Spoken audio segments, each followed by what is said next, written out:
এখন রোজগুলো দিয়ে দিই। ভাই এতগুলো কখনো রান্না করে নেই, আল্লাহ জানে কি হয়, বলতে পারি না। আল্লাহ ভরসা, যতটুকু পাচ্ছি রান্না করতেছি। বলতে পারি নাই, সবসময় তো কম রান্না করতাম, এবার তো বেশি রান্না করতেছি। বিসমিল্লাহ।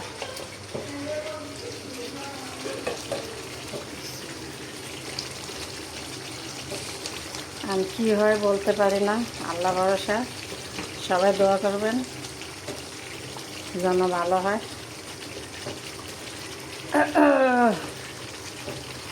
সবাই বলেন তো এই জায়গায় কয় পিস হবে রোস্ট,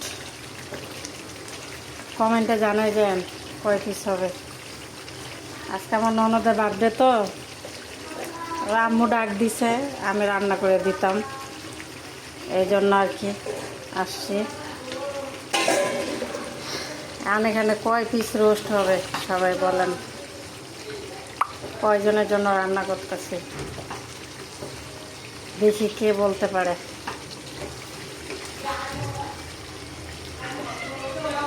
আল্লাহ জানে কি হয়, কারণ সবসময় অল্প রান্না করতাম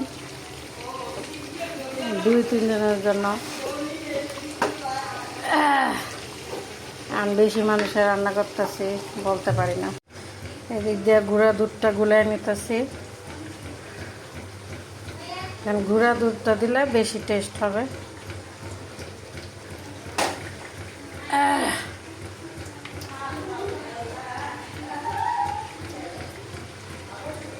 গুঁড়া দুধটা গুলাইয়া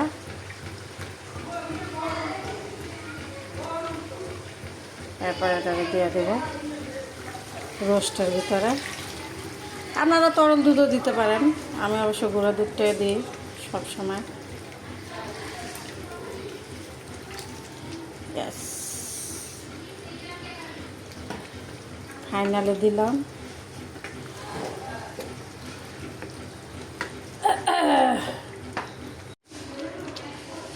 এখন কাঁচামরিচটা দিয়ে দিব উপর দিয়ে একটু ফ্লেভারের জন্য। আর এখন দিয়ে দিব ঘি।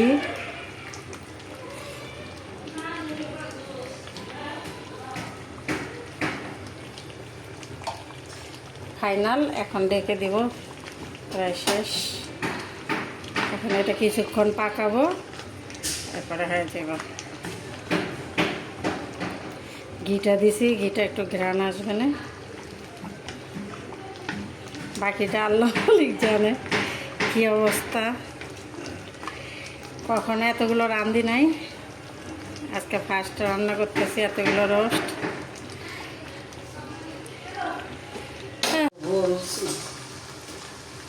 ওই আয়া পরে আম গইছিল আর কি।